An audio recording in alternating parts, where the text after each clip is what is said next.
Thank you everyone for joining us today. We're really excited to have this conversation alongside a number of really critical voices in this conversation around climate change in Iowa and its impact on water resources. My name is Cody Smith. I serve as the Director of Climate Initiatives at the Iowa Environmental Council. We'll tell you more about IEC to get started, and I'll introduce my colleague Colleen here in just a minute as well. The Iowa Environmental Council is a statewide nonprofit. We are the state of Iowa's oldest and largest environmental coalition. We've been around for 30 years as of this year. We're really proud of the work that we do to elevate conversations around clean water, clean energy, and climate change in the state of Iowa. Our work is most often informed by data and stories, and sometimes we educate and lead on issues, but more often we learn and we follow. And that's kind of what we're doing here today. We're elevating the conversation, but we're learning from experts alongside the work that they're doing and kind of learning from them on how they're adapting to these ongoing challenges. Overall, our staff is dedicated to building an environment in our state that is healthy, it's sustainable, and it's just for future generations to come. I wanted to highlight the leadership at our organization for these two very intertwined issues of climate change and drinking and source water and all these other things we're talking about water resource related. My name is Cody Smith. As I said, I serve as our Director of Climate Initiatives. Our program is really laser focused on helping Iowans and the communities that they call home adapt to the impacts of climate change, many of which we'll talk about today, including drought and flooding, different changes in precipitation patterns, extreme heat, those sorts of things. And I want to introduce now also my colleague, Colleen Fowle, who is our water program director. Colleen, do you want to say hi? And then we'll kind of go a few slides and I'll kick it back over to you. Sure. Thanks, Cody. As Cody mentioned, I'm the water program director with IEC, and I've been on staff since January. I have a background in the scientific research side of things in chemistry, math, environmental science, and also a background in STEM education. So I bring that lens of combining the science with the education to my role at IEC. For the water program, our goal is to restore Iowa's water quality, to improve habitat, public health, and recreational opportunities. And we really work closely with the climate initiatives team since we have so much overlap in our initiatives. I'll kick it back over to you, Cody. Thanks, Colleen. Just wanted to give an overview of what our agenda looks like today. We'll start with some introductions that we've done. We've talked about the organization and some of the folks on the call. You'll meet our other speakers as we go through. We'll transition now into an overview of climate impacts on Iowa's water resources. What are those key impacts of climate change on drinking water, water quality, water quantity, and all of these different issues and how they interact with one another. And then we'll kick it over to our fantastic panel of guest presenters from the Iowa Stormwater Education Partnership, the city of Clive, Iowa, and Des Moines Water Works. And then we'll have hopefully about 10 minutes or so left for questions at the end so we can get to know our speakers even better. So first, when we talk about climate change and water resources, it's important to outline the different impacts that we see. And I'm going to start with a broader conversation of costly climate disasters in the state of Iowa, which have been increasing. Now, these numbers here are from 1980 to 2024. There were 86 declared climate disaster events that exceeded over $1 billion in losses. As you can see on the water resources side, 16 of those were drought events and 8 of them were flooding. Iowa's annual average of billion-dollar climate disasters in that time frame of 1980 to 2024 was 1.9 per year. And actually, over the last 5 years, that has increased substantially. So going from over that multi-decade period of 80 to 24, 1.9 then, it is now over the last 5 years, 5.4 billion-dollar climate disasters in the last 4 or 5 years. So as you can see, this is a challenge that's continually growing and accelerating across the state. And I'll kick it over here to Colleen now to talk more about some of the specific water resource challenges. Colleen? Cody. So when we drill down and look specifically at those drought and flooding events, we want to take a look at what's happening with the long-term trends, specifically for Iowa. So when we are looking at the research data for that, we see that we have increased frequency for droughts, and that's really driven by the precipitation deficits that we see combined with high temperatures and evapotranspiration. And so those factors are all combining to make droughts more severe in the state of Iowa. When we look at flooding, we know that precipitation varies widely across our state in the several regions that we have. We see great differences from one corner of the state to the next.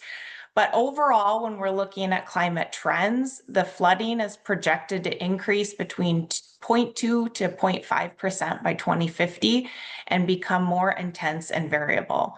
When we look at seasonal impacts, that can look like winter and spring precipitation being increased, while summer and autumn are more variable and more challenging to predict.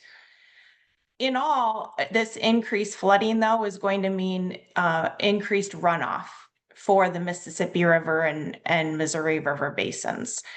The increased runoff is going to lead to more flooding events, and that brings up our next slide. So when we're dealing with these swings between drought and flooding, that means water quality impacts for the state of Iowa. We know that if there's increased runoff, then that's going to also mean increased sediment and nutrient loads in our waterways. That can also lead to harmful algal blooms, especially on the drought side of things. And that's going to impact our water quality, but not just water quality, also food production, recreation, tourism, and ecosystems will be a concern for Iowans. The increased intense rainfall, research shows can lead to increased exposure to waterborne contaminants in both public and private drinking water systems. So it's really presenting a challenge for us going forward. And that's why we felt it was so important to convene this webinar today to talk about those impacts and how we can address them. For our leaders in water resources, that means we're thinking about a lot of the things that we are going to hear the experts talk about today, whether that's municipal stormwater infrastructure and adaptation to city flood mitigation and water supply management, and ultimately presenting those challenges for our drinking water supply during these extremes. And that's the big takeaway from this research, is that managing the extremes between drought and flooding is the new normal. We don't see an average each year. We're seeing those big swings between drought and flooding. And so that's what we need to think about when we're planning for the future. And that's why we asked these groups to share a little with us today about how they're doing that in their organizations. Well, thank you, Colleen. Really appreciate that critical climate data. All of that comes from the National Climate Assessment, which does have a backup version despite not being publicly available on the prior website. So if you're looking to access that, let me know, and I'm happy to share where to get that. So as we mentioned, we've got 3 guest speakers today. Without further ado, I'm going to go ahead and introduce our first guest speaker, who is Lulu Dickey. She is the Executive Director of the Iowa Stormwater Education Partnership, and she will be discussing some of the municipal stormwater infrastructure and adaptation needs. And so I'll just kick it over to you, Lulu. Well, thank you, Cody, and thank you to everyone at IEC for inviting me here today. As we get into my slides here, I'll just introduce myself quickly. I am the Executive Director of ISWEP. I've been with the organization for about a year, but before that, I was at Iowa State finishing up a PhD in civil engineering. So I've really focused in on the urban stormwater as part of my career. So I'll go to the next slide, please. Just a little bit about ISWEP. We were founded in 2005, and the goal of the organization was really to support municipal stormwater management programs. And that was coming into some new regulations under the Clean Water Act, and so our organization was founded to assist cities with adapting to those. Currently, our mission, we work across the state to promote resilient stormwater management practices through education, training, and advocacy. Next slide. So again, we work across the state of Iowa. So we have about 45 municipal members, and those are mostly cities who have a regulated storm sewer system. We also work with our educational organizations, so University of Iowa, Iowa State, and University of Northern Iowa. And then we have members that include folks like professional firms, so engineering firms, other consultancies, and just individuals. Next slide, please. So thinking about how our work intersects with flooding, we really would be more focused on pluvial flooding. So what that means is that flooding that's going to occur when intense rainfall overwhelms our urban storm sewers and drainage systems. So that's really focusing on the surface water flooding rather than that fluvial flooding that occurs when rivers and streams overflow. Next slide, please. So if we're thinking about how climate change affects that fluvial flooding, it's going to increase the potential for that to occur. So we have seen some minor increases in the total annual precipitation since around the 1940s. However, it's not necessarily the increase in the total precipitation that's causing the problem. It's more intense rainfall that occurs. So more rain that occurs over a shorter period. And this is because warmer air holds more moisture, and so there's more moisture for that more intense storm. So we've seen in the Midwest over our heaviest 1% of storms have increased about 45% since the 1950s. Next slide, please. So thinking about how those intense storms are going to affect our infrastructure, we have seen that in 2018 to 2019, that was our wettest 12-month period in 124 years of records. We also saw a storm that occurred in 2018 in Des Moines, the Des Moines Metro, and that was a 700 return period event. So that event really overwhelmed the city systems, and now we're seeing those more intense 100-year storms occurring multiple times per decade. Next slide, please. And these storms are going to overload our stormwater infrastructure. So if we're thinking about what our stormwater infrastructure is, these are generally separate systems that flow directly to rivers and lakes and streams untreated. So those systems are going to be collected through those drains that we'll see on streets and then flow out to our storm sewer system, to our lakes and rivers. Next slide, please. And a lot of our storm sewer systems in Iowa are aging. So these aging systems were designed, to those storm events that were occurring more regularly in the past. And so these don't have the capacity for these more intense storms that we're seeing.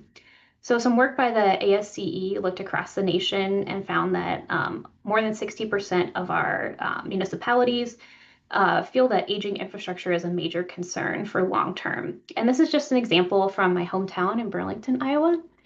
This is actually a very, very old storm sewer system that was unfortunately combined with sanitary. And you can see that this was a stone arch sewer. So if you think about how old that is, built in the 1860s, I believe this one. So these types of systems are really getting to the point where they need to be replaced. Next slide, please. And this is being compounded by urbanization. So urbanization, occurs as our cities are being developed. So we're taking our natural areas and we're building things like houses and roads, which add a lot more pavement and impervious surface. So what we see is that in our natural areas, we're getting a lot more water infiltrating, going into the ground, up to 100% of that water during a storm into the ground. Whereas we see with these urban areas, we can actually see 100% of that running off. So we just have a lot more runoff occurring. Can you click next, please? And so what this does is that it's going to exceed the capacity of our storm sewer system. So this is some research that was recently published in 2021, just looking at how the combined effects of urbanization and climate change are adding to the problem of capacity exceedance for our storm sewers. Next slide, please. So communities across our state have been affected. I talked a little bit earlier about the storm that occurred in Des Moines in 2018. That was over a 10-inch storm, so that really caused a lot of flash flooding all across the Des Moines Metro. We've also seen some recent storms. So in the last week, there was a storm on the eastern side of the state, and we saw flash flooding in Dubuque. So you can see these rivers were flooded, some homes were damaged, And the city engineer actually came out and said that this was directly caused by a storm sewer capacity issue. So the sewers just don't have capacity to carry that amount of water. And they've estimated that it would cost about $10 million to upgrade that system to fix problems like this. We also saw the same kind of flooding occurring in Davenport. So there was about a 2-inch storm that occurred in 4 hours. And we saw low-lying roadways and businesses and homes being flooded. Next slide, please. Additionally, I talked a little bit earlier about our combined sewer systems. So these are very old systems where the storm drain and the wastewater system were combined. And so generally what would happen during a drier period is that all that water would go directly to the wastewater treatment plant and be treated and cleaned before being discharged. However, when we have these heavier storms, that system will overflow and we'll have a mixture of stormwater and sewage that is going directly into our waterways. And so these are unfortunately rather common across our state, and these really threaten water quality when we're seeing these intense storms. Next slide, please. So we're seeing how these events are putting lives at risk and property. Unfortunately, in that 2018 storm, there was a gentleman that passed away. He was caught in his car and the waters came up and he wasn't able to escape. We've also seen some passings in northern Iowa with the flooding that occurred in 2024. And then, of course, these events are extremely costly. So, you know, in Des Moines alone, there was over $7.5 million that was needed to you know, mitigate the events or the effects from that 2018 event. Next slide, please. And there has been recently passed state law that unfortunately puts some limits on local flood protection measures. So this was passed in 2024 and took effect in last July. And this really put restrictions on how cities and counties can regulate. So it put some restrictions on topsoil requirements, and the effect of that ends up being that we have less soil that can soak up and infiltrate those that rainwater, so we have less water getting into the ground. There were also some restrictions put on how cities can regulate flow rates leaving a site. And so what that ended up meaning is that there's going to be more stormwater leaving the site at a faster rate. So unfortunately, that law has limited local ability to put these measures in place. Next slide, please. And we know that poor stormwater management hurts housing affordability.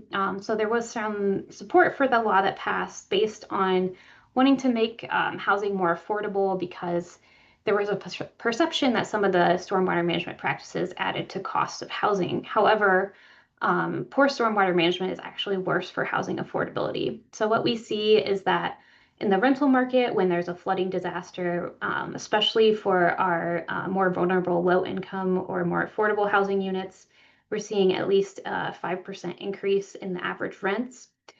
That was by a study published last year. We also know that when houses are being flooded, oftentimes these either have to be torn down or bought out and torn down by the city. And so that's taking housing stock out of our cities. And generally that housing stock is our more affordable housing. Next slide, please. Iowa taxpayers are also bearing the cost of flood recovery. So, you know, just thinking about how much this costs to Iowa, there was a 2004 report that came out showing about $36 million has been spent in flood recovery funds. We're also seeing that that is not enough. So some research has shown that the plans that cities have in place estimate about $1.4 billion to do those flood protection measures. However, that might not even be a high enough number, so that might actually be larger. Next slide, please.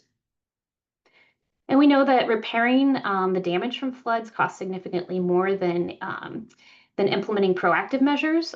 So this is work by NOAA and FEMA. So NOAA has published many studies about this, showing that on average across the US, $1 that's invested in prevention saves about $13 from damages from disasters. And then this was a FEMA study that was done in Iowa. So in Blackhawk, Carroll, Clayton, Des Moines, Hancock, Johnson, Lee, Polk, and Winnebago counties. And so this really focused in on that riverine flooding. They looked at how much loss could be avoided versus how much was spent on mitigation. And they found that they got about $18 return on investment. So for every dollar spent, we saved $18 in future costs through this project. Next slide, please. And one method for mitigating these types of events is to use green infrastructure or nature-based solutions. So these are our practices that we use for stormwater management and flood control. So we're thinking about things like, permeable pavements all the way up to wetlands, our wet ponds, dry detention basins. And these practices help by increasing the amount of infiltration by storing the water and holding it back to let it out more slowly over time. Next slide, please. And this is just an example of a project that was done in Dubuque. This is the B Branch project. So this is a pretty well-known project. This is about a $250 million project that began in 2013. This watershed that this project is addressing is about 6.5 square miles. And this project included all kinds of different measures throughout the watershed. So upstream, they were using some detention practices. In the more urban areas, they used some infiltration practices such as permeable pavers. They also did stream restoration to provide safe water conveyance and flood storage. And this project has a lot of amenities to the community as well. So there's lots of recreation activities, biking and walking, playgrounds, paddling areas, and public meeting areas as well. So not just benefits in terms of flooding, but also benefits to the community. Next slide, please. Another example is the Grace Station wetland in Des Moines. This was constructed in 2019 and treats over 200 acres of drainage area. This wetland has capacity to mitigate flow rates for up to the 500-year storm, so really increasing that resiliency.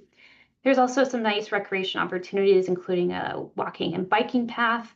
And then there's lots of native plants and habitat for the ecosystem. Next slide, please. Another example is a riverfront crossing park in Iowa City. This was actually constructed on the old site of the wastewater treatment plant that had frequently flooded, and so that treatment plant was moved out of the floodplain. And this park was constructed to offer flood storage for the Iowa River and Ralston Creek. There's also lots of great amenities for the community. So there's a nice playground, walking, biking paths, and community event spaces as well. Next slide, please. And wrapping things up, thinking about the future and how we can prepare and be more resilient in our infrastructure design, it's really critical that we continue to get these data products from the federal government. So one data product that we're really looking forward to in the stormwater space is the NOAA Atlas 15. And that provides data about, rain precipitation patterns, averages, data that can be used for design. So it's really critical that we continue to develop this product and get it released for our stormwater professionals. Next slide, please. And then thinking about policies that we can implement to help, it's important that we maintain local control over our stormwater infrastructure. Especially in Iowa, we have a lot of varying conditions across the state. So trying to pass laws that really kind of put all municipalities or areas into one box is not the best path. So we want to pass laws that help enable those flood protections. So things like the Senate File 3 that was introduced by IEC last year. And then we have a recently introduced bill in our federal government to help mitigate flood risk as well. So that's it from me, and I can take questions. Well, thank you, Lulu. We will take some questions at the end. So at this point, I'm going to go ahead and introduce Pete from the city of Clive and have him start his presentation. And we will move on to that as I close the slides and it goes to the wrong ones. Let me get back to the right place. And I'll go ahead and share my screen once again. That will be in Lulu's slide here for a second. So let me get caught up. All right, Pete, I think we are good to go. Great. Thanks, Cody. And Lulu, great presentation. For everyone's awareness, Clive is a member of the Iowa Stormwater Education Partnership. And I sit on Lulu's board to help work with all our partners around the state to figure out how we are going to build sustainable communities given the challenges and the increasing risk we all face from our changing climate and our changing weather. Next slide. So the city of Clive, for those who aren't aware, is in a very unique spot in its watershed. We are in the Walnut Creek watershed. This was one of the first watersheds in the state that had a watershed management authority that was established. Clive has been very proud to participate in that and any number of other regional partnerships so that we can figure out what our future water resources are going to look like. A number of years ago, I helped lead our team here in Clive to build a water resources master plan. At the time, the plan was very much focused on flooding and stormwater management. But as we've lived into it, and as we've, as a region, formed a new regional Central Iowa Water Works drinking water utility, our plan has been evolving to accommodate some of those questions around protecting our source waters, protecting our clean drinking water supply. So here you see a list of the sort of guiding principles that our council came up with. We did the project with our friends over at HDR and some other great engineers who have also now started working for some different firms here. They have been really important partners to a city like Clive, as have our friends at NOAA and the Corps of Engineers and FEMA, because without their technical expertise and their sort of added muscle, we wouldn't be able to do this type of work. And why is it important that Clive does this work? Well, we sit in that little watershed and we're at the bottom of the hill. We make up about 12% of the total land area in the Walnut Creek watershed, but we get 90% of the flows. And on this creek, we are talking about a severe risk of flash flooding. In fact, over this rainy period at the end of June and the first part of July, we've had 2 very minor floods, but they're the types of events that had the big deluge fallen a little bit further west, a little bit different spot in our watershed, we could have been looking at a very bad day in Clive, similar to what we saw in 2018. So the pillars here help us sort of map our work. If we can't point our water resources work back to some of these pillars, then we're off track. Next slide. So this is a slide that should be near and dear to Lulu's heart because it's actually a representation of some of the doctoral thesis work that she did working with the city of Clive, and we're very grateful for what she did. I want to direct your attention to the bar chart on the left. This is very technical here, so I'm going to do my best not to accurately describe this in layperson terms. Question as sometimes asked, does all of this focus on stormwater infrastructure or the infrastructure to safely convey water, to slow it down, to clean it as it moves out into the watershed? Does it work? And the answer is yes. Whether we're talking about the gray infrastructure or we're talking about the green infrastructure, a combination of tools can lead to better water conveyance, safer water conveyance, cleaner water making its way out into our watershed. So the bars on the left are about a story about 2 different neighborhoods in Clive. One is the Angel Park neighborhood, the other one Shadow Creek.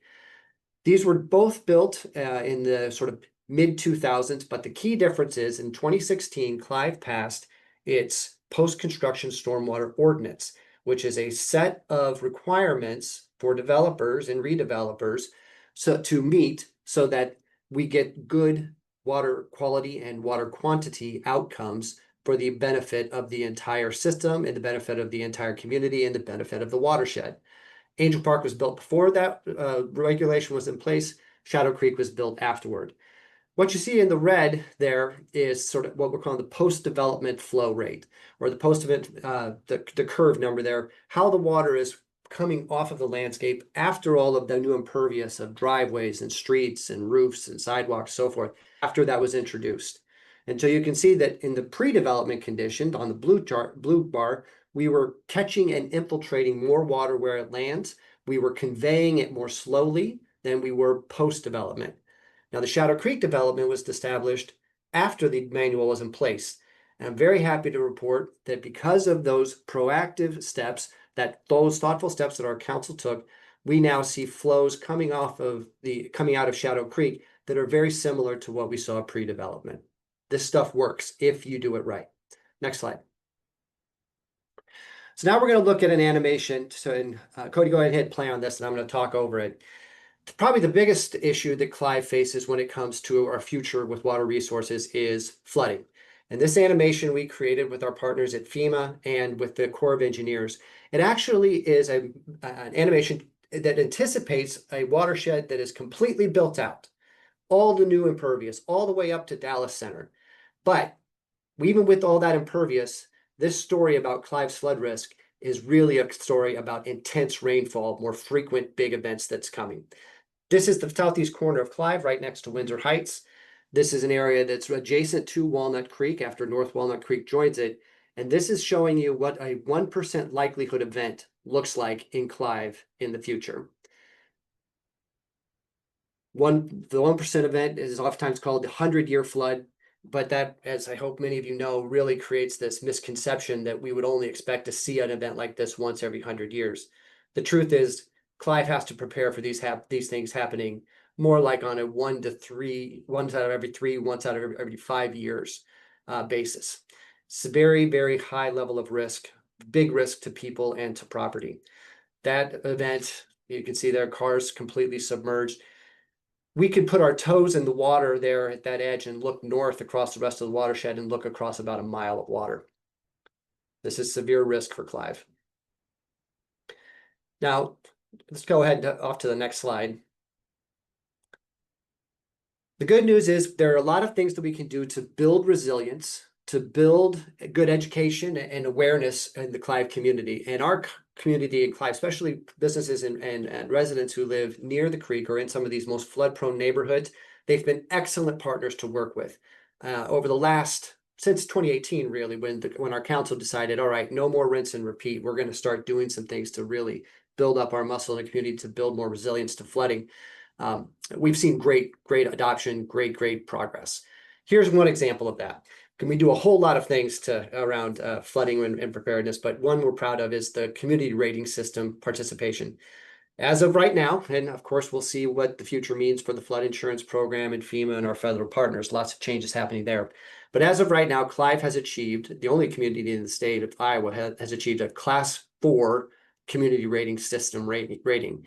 What this yields is discounts on premiums for our flood insurance policy holders in Clive.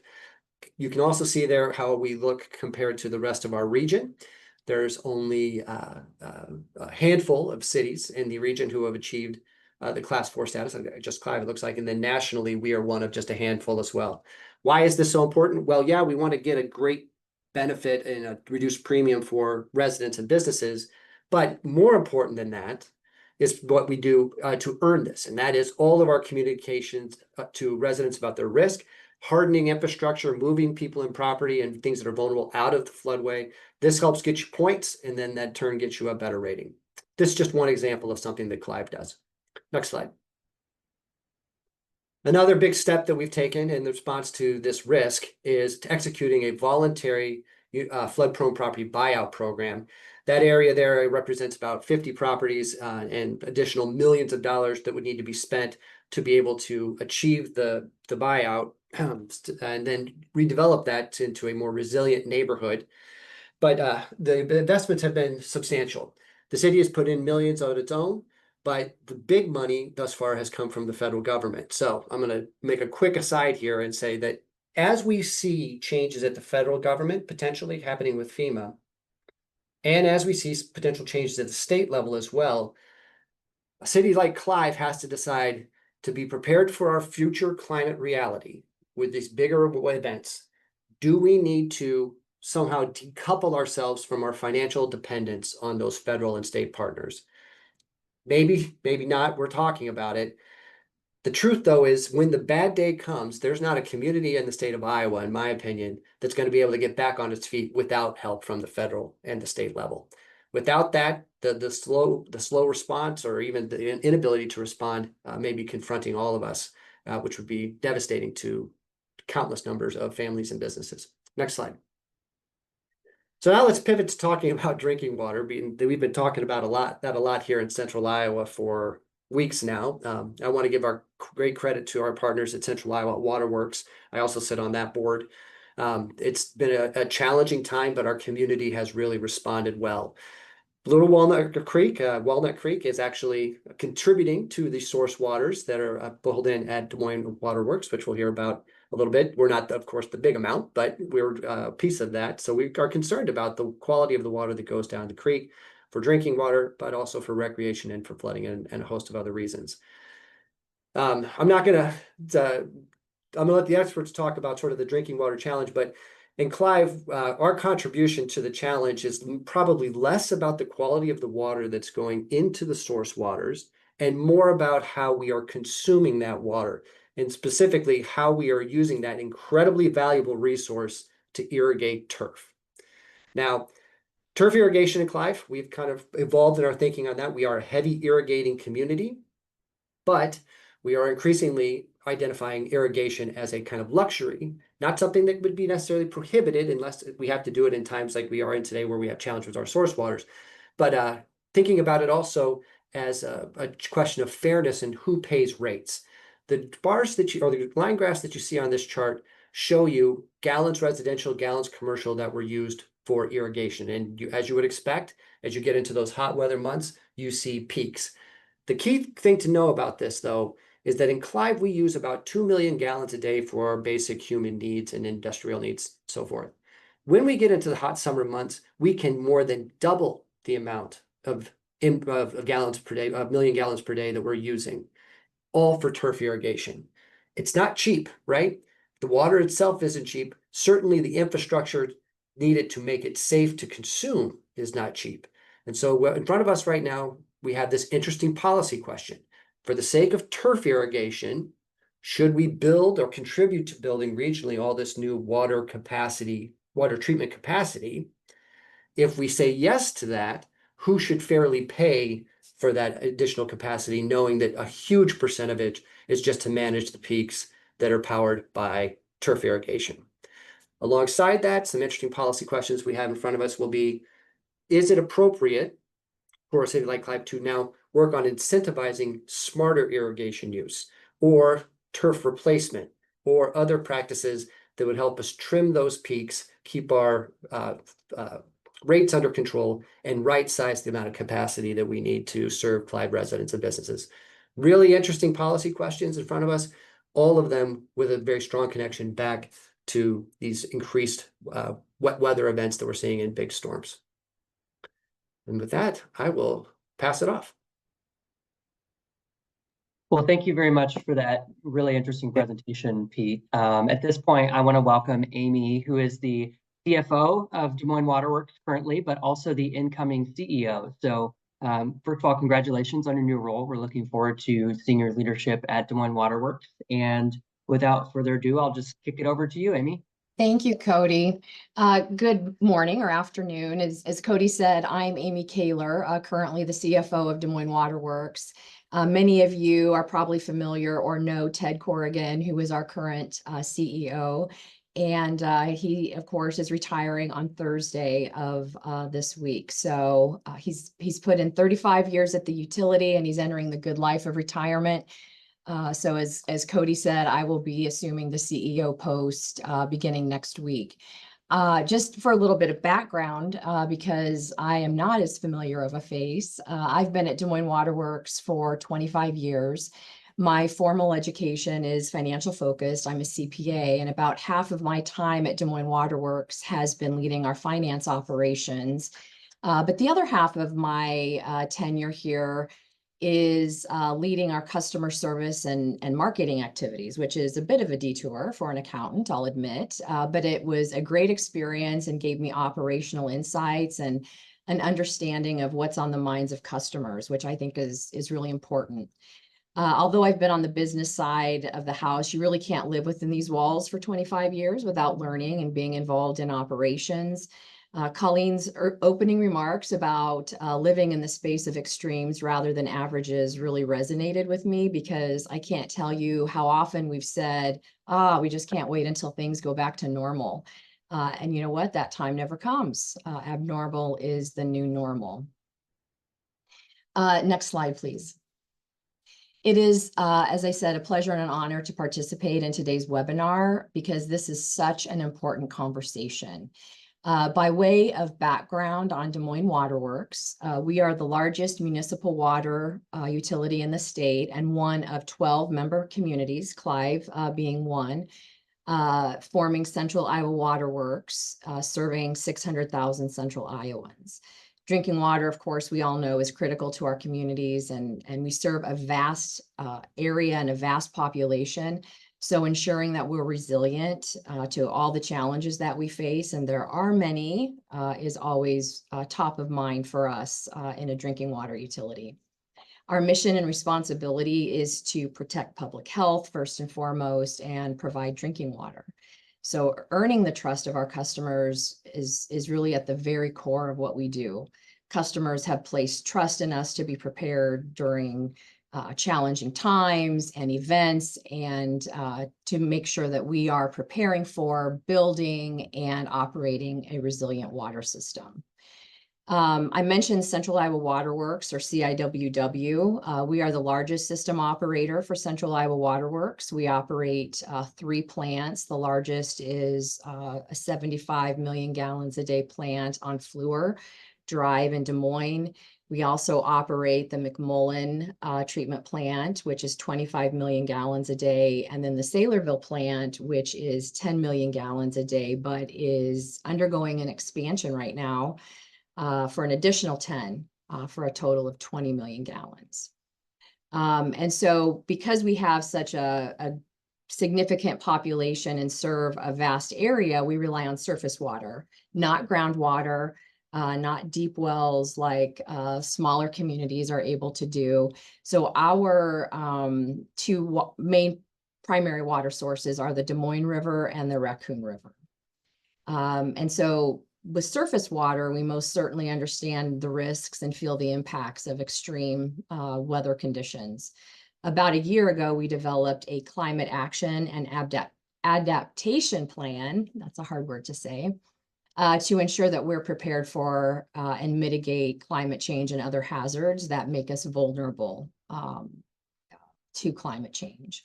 So this plan has allowed us to prioritize capital investments, planning strategies, operational improvements to ensure that we minimize service disruption during events and increase the long-term resilience of both Des Moines Water Works systems and Central Iowa Water Works systems. Next slide, please. Based on this chart provided by NOAA, the regional temperature is projected to increase by 5 to 7 degrees by the end of the century. So there is no doubt that increasing temps impact weather patterns. We've heard about that already from our previous presenters, typically seen as a cyclical pattern of extreme drought and flooding. I call it weather whiplash, and it really makes life difficult for water utilities. Heavy rainfall events, saturate the soil, leading to runoff and flooding, which also reduces the amount of moisture that's available in the soil during drier periods. And so then as a result, drought conditions can follow periods of heavy precipitation. And you might recall in 2019, we experienced severe flooding in the spring and early summer, just to be followed by drought in the late summer and fall. That spring flooding caused about $3 billion in damages statewide, and 67 counties out of 99 were declared federal disaster areas. So a lot of what we see is coming from this shift between extreme temperatures. Next slide, please. So let's drill down into the impacts to drinking water of this flooding and drought cycle. Beginning with flooding, many of you, I'm sure, recognize this picture from the flood of 1993.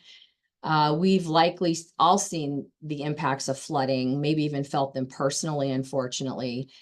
For a water utility, flooding threatens river intakes, pumps, motors. In this case, in 1993 that you see there, our entire treatment facility was flooded and out of operation. So in addition to the 2019 flood that I just mentioned above, we've also had 2 other notable floods in recent history.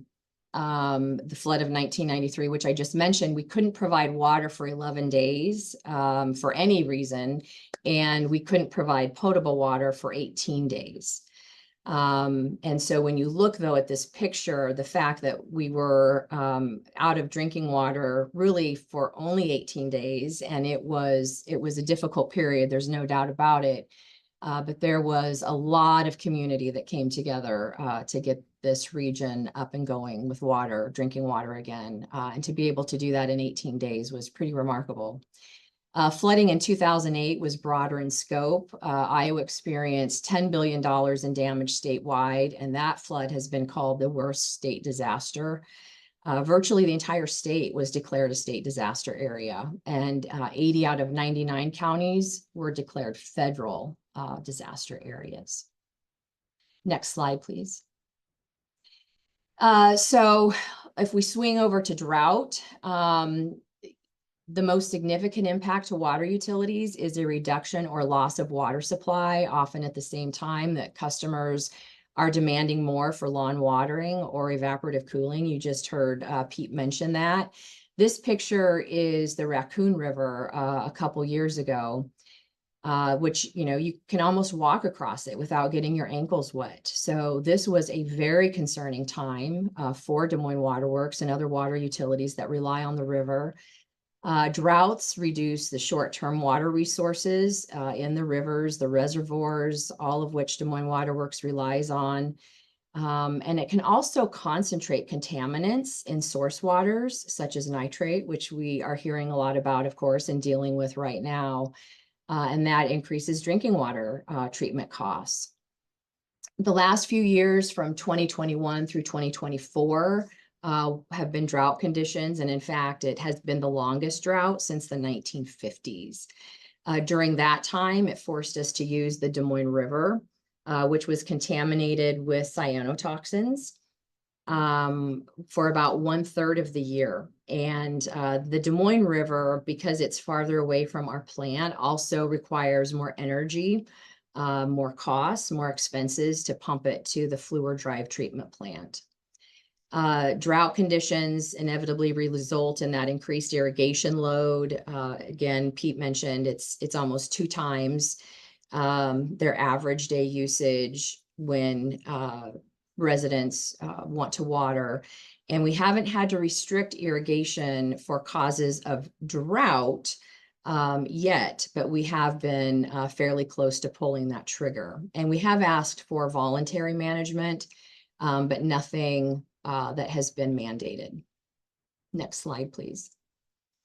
As I mentioned earlier, the data shows that temps are increasing over time, and he promotes harmful algal blooms, also called HABs or blue-green algae, that can create toxins, and the toxins that we see are microcystin. Scientists are still studying HABs and microcystins to fully understand them. But we do know that HABs thrive in slow-moving or stagnant water that gets a lot of sunlight, that's warm, that has a lot of nutrients. And so that describes our rivers a fair amount of the time. We also know that just because we have algal blooms doesn't mean that they're releasing toxins. The release of toxins is a little unpredictable, and that mystery can make them hard to manage and treat. But the good news is that we have found that our conventional treatment is effective in removing microcystin in our treated drinking water.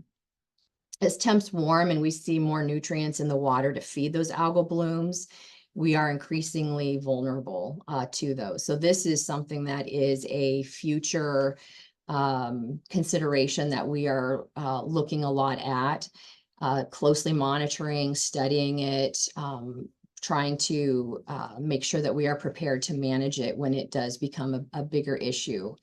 In several consecutive recent years, harmful algal blooms have restricted our ability to draw water from at least one river, and we have found them to impact the Des Moines River the most. It's pretty intuitive, but heat also increases demand from lawn watering and evaporative cooling, meaning we need more treatment capacity to provide this increasing peak demand. Central Iowa Water Works is undergoing several capacity expansions right now. We're designing for them. Then we expect those to be online in the next 4 to 7 years. Extreme cold temperatures are when we see higher than average number of main breaks. That is a disruption of water service to customers, which is certainly a convenience. But it can also be an inconvenience, you know, as we all try to motor around the city due to lane and road closures as a result of the main breaks. I also say it's also very hard on employees to repair main breaks during extreme cold. They get wet, they're down in a hole. There's water shooting up, they're freezing, they work a lot of hours so that, really around the clock. So the extreme temperatures are definitely a challenge for Des Moines Water Works and any water utility. During extreme cold, we also see equipment failures as pumps and motors seize up, and we have to then repair and maintain those. Next slide, please. Severe storms, patterns of severe storms typically look like, for us, severe rainfall and severe wind. Climate change has increased the amount and intensity of precipitation. And when we see really hard driving downpours, it causes runoff to streams and rivers, which flushes nutrients and soil to the waterways, causing water quality issues and sediment pollution in our source water. The erosion of soil results in turbidity that gives the river the chocolate milk look that we see. And it can also create treatment challenges, making filtration and disinfection harder because of all the suspended particles in that source water. And we also have a backup water supply, Central Iowa Water Works does, in Saylorville Reservoir, and it has silted in quite dramatically. Meaning we have less water supply as a backup resource than we originally had because of so much erosion finding its way to the reservoir there and causing a silt. The soil also carries nutrients like phosphorus to the rivers, which again increases the algal blooms that I just talked about.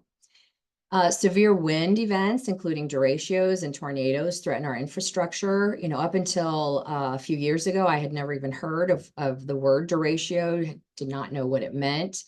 And I clipped the map on this slide from a news report showing the path of last year's tornado in central Iowa. The markings make it a little difficult to see, but it's really interesting because the very tail of this tornado where it lost steam is just north of the Raccoon River, right by our Fluor Drive treatment plant. So if this tornado would have continued, there could have been devastating damage here at the plant. So this was a near miss. The derecho that we had in 2020 really didn't cause a lot of damage other than it caused power to go down at some of our remote facilities. So we had to run things manually, which is challenging. Next slide. Pete talked a little bit about our current challenges and his comments surrounding irrigation. So just a few things that I will say about that. Because of the drought that occurred from 21 to 2024, there was a lot of nutrients that have been building up in the soil upstream in the watershed that haven't had the opportunity to be flushed out because of the drought. There's been so little precipitation. And so the rain that we experienced this spring began flushing all those nutrients to the Raccoon and the Des Moines rivers, causing nitrates to be as high as they've been in 12 years. There are two differences this year compared to 2013 when they were also this high. This year, all three of our water sources are high in nitrate, whereas in 2013, we were able to rely on our shallow groundwater source, the gallery, that's under the influence of the Raccoon, which is typically lower in nitrates. And also these high levels this year coincided with high demand due to lawn watering, whereas in 2013, the nitrate spikes were in the early spring and lawn watering hadn't yet kicked in. So nitrates over the safe drinking water standard of 10 milligrams per liter requires advanced treatment through our nitrate removal system. And that system can treat up to 10 million gallons a day. So then that denitrified water is blended with other sources so that we can meet safe drinking water standards. And the good news is that this year we have met safe drinking water standards. We have delivered safe drinking water, which, as I said at the very beginning, that is our mission. That's our number one priority. But it has been challenging because we didn't have a water source at our largest treatment plant that we could really lean on during a high demand. Our advanced treatment wasn't allowing us to keep up with that high demand. So we issued a lawn watering ban on June 12th At the day that we issued that ban, we were operating at 108% of our available capacity. And obviously you can't operate at 108% for very long. That was an unsustainable position.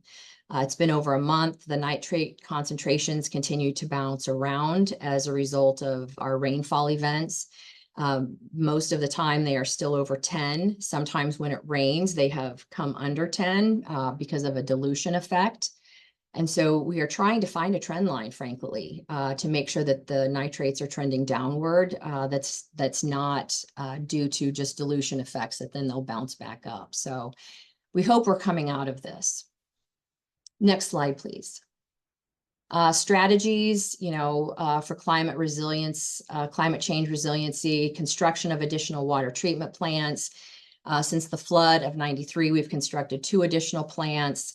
An expansion is underway at our Saylorville plant, and I mentioned that Central Iowa Water Works is also designing 15 million gallons more a day, all in separate locations, which is also helpful in case there is an event at one location.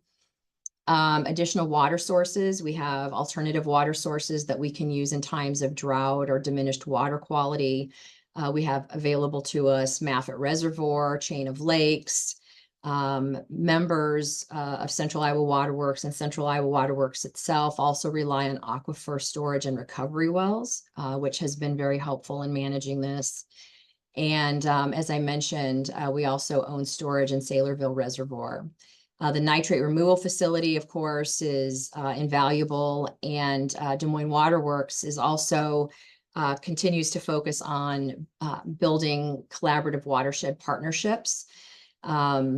We helped fund a cover crop cedar, for example, and do other events so that we can really focus at the root cause of the problem in terms of water quality issues.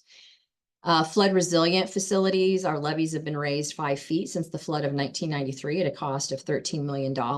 And we have state-of-the-art monitoring for water quality to make sure that we are testing. We test over 200 samples every day to make sure that we can make adjustments based on the water quality that we're finding. Next slide, and I'm almost done. I know we're running short on time. Before I wrap up, I did just want to share that not only does Des Moines Water Works ensure that we're nimble and we are adapting to climate change, but we also do our part to minimize the impacts. And this is something that we're really proud of. Des Moines Water Works was the first water utility in the nation to have a certified energy management program, and still one of the few who have gone to this effort. So it's difficult to achieve, but the outcomes are worthwhile. And we have reduced our carbon footprint by 51,000 metric tons in the last 8 years, and also have saved our customers over $2 million in cost savings over that time. So again, this is something an initiative that we're really proud of, trying to do our part. Next and final slide, really just is a call to action as we wrap up the webinar. Everyone has a role to play, from policymakers to residents, in protecting our water future. And frankly, all of you on the call taking the time to attend this webinar today is a great start and signals that you have a passion to make a difference. So we appreciate your time. I'll stop there out of the interest. Well, thank you so much for that, Amy. Really appreciate you being on the webinar today. And I just want to wrap up in the last minute or so here by sharing how folks can stay involved and sharing what you can do. We have a lot of this information mapped on our climate change and environmental health in Iowa mapping tool, which is available for free on our website, including the flood risk and some of the heat information. So feel free to check that out. You can also connect with the organizations on this call, including IEC, to help us acknowledge, discuss, and mitigate the impacts of climate change in our state, and participate in our local events, our workshops, lectures, webinars like this as well, and be vocal about your concern about climate change in your everyday life. And here are our social channels that we're on. And also, we will be sharing a recording of this presentation and encourage you to share it with those in your network, including those that you might think would benefit from it, like your local elected officials or state lawmakers, or if you are a city or county or state employee and you have folks that you think could learn from this conversation today, feel free to share that with them. and sign up for our action alerts and to be able to be connected and in the know on our legislative advocacy at the legislative session in between January and May. There are plenty of ways to act in your community, and IEC is ready to be a partner as we support you in building a more climate resilient future for Iowa. So with that, I want to say thank you again for participating, and I'm going to stop sharing my slides and just wish you the best of the rest of the week and say thanks again. And since we're over, I think we're going to forego the questions, but I will ask Bethany and Sarah's thought on that. I see that a couple of people are typing answers, so maybe let's give, I see Colleen and Amy are working on typing answers to a couple of the questions. I will also record these questions, and we may be able to get to those in our follow-up email as well. We will send out the recording. As Cody said, there was a couple of questions about getting access to the slides. I don't know that we'll share the slides, but we'll send this recording out so you'll be able to see everything that was shared. And Cody, there was also a request to access the National Climate Assessment. Yeah, we can definitely share that. And just to do a quick answer, and Amy, if you want to clean up any of these responses, please do. The microcystin process of removal, I believe, is to stay under the public health goal, which is not a regulated maximum contaminant level, but it's instead a public health goal. And I believe blending is the practice that's used there. Feel free to clean that up if I'm mistaken. The nitrate level of the treated drinking water that Des Moines Water Works is able to deliver, the federal standard is 10 milligrams per liter. The utility has been able to stay under that thanks to the lawn watering ban, reducing the irrigation draw. And so it was consistently below that. I'm not sure exactly what the precise number is at any point in the system, but that's how that's handled. So that's just a couple of quick answers there for folks. Cody, I would just add that the nitrate in the finished drinking water is available on Des Moines Water Works website. So, you know, interested customers can go out and see that on any given day. We've also been including it on all of our social media. Great, thank you. And I saw that there was some conversation about emphasis on mitigation of climate change and reducing the diverse threats. At the same time, how do you simultaneously invest in adaptation? I think that one of the things that we focus on here at IEC, and Lulu, I thought, did a really good job talking about the benefits, and Pete as well, of green infrastructure. That is one of those things that it is a natural carbon sink when you invest in green infrastructure, but also helps us reduce the impact of climate change at the same time by investing in practices that slow the water, that clean the water, and ultimately reduce impact to human life and property as a result of flash flooding or riverine flooding. So focusing on those practices like green infrastructure with co-benefits is one way that we continually prioritize both adaptation and mitigation of climate change as a whole. So with that, seeing that we're about 4 minutes over, I think we got to most of the questions. We will follow up with the recording. And I just want to say thanks again to our presenters and to each of you for engaging in this really important conversation. And I look forward to continuing our partnerships together and the conversation on climate change as a whole. We will have more of these webinars in the future. We will have one later this year focused on environmental justice and also a number of other different challenges that we have related to this. But please stay tuned for more updates. And again, thank you to our speakers and to you for your time.